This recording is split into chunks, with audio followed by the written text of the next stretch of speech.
My name is Kevork Mourad. I was born in Aleppo, Syria. I studied art in Armenia. I went to Yerevan to get my MFA there in painting and printmaking. And then in 1998, I was fortunate enough to meet this philanthropist woman, Jill Hoffman, American woman working for American Red Cross in Yerevan.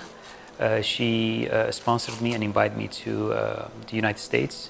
I had a fantastic experience of traveling and visiting different cities. I did cross country for 2.5 months, and then I discovered New York, and I think that city gave me so much to become who I am today.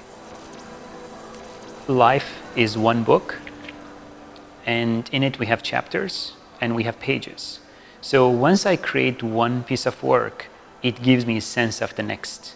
And until now, when I look at my piece from distance, I see them all like one life cycle.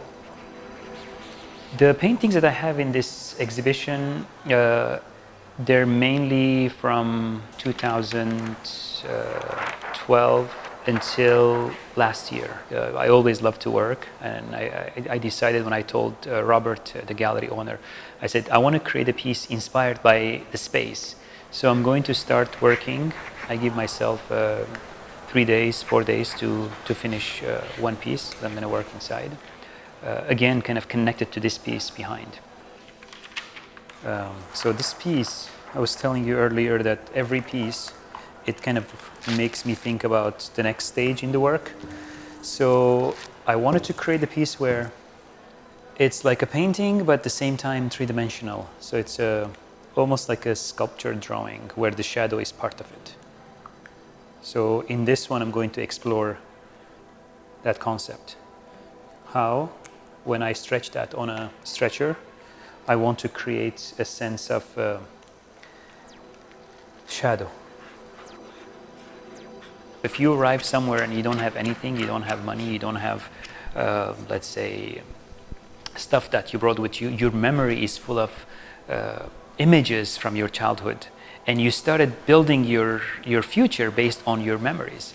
So for me, this memory is embedded in me, and I'm pretty sure many artists, they try to capture their feelings about migration, about creating a new world.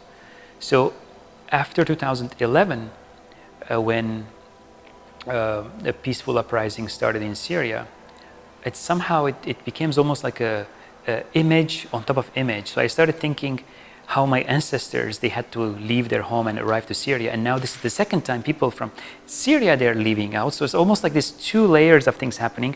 I said, I want to include that on top of my previous ideas of people forcefully leaving their homes, or they're trying to find better lives and safer place for them. So this is what I'm trying to create today in my works, capture a sense of wealth in people, and create a place where it gives hope in humanity that together we could create a better future. For now, this is just maybe the 10% of the work. It needs to go in a way that there are almost like creatures hanging in it, suspended. The interesting thing about this technique, you cannot erase it. Once you're putting, you have to live with it. You have to make something out of it. Otherwise, you have to start something new.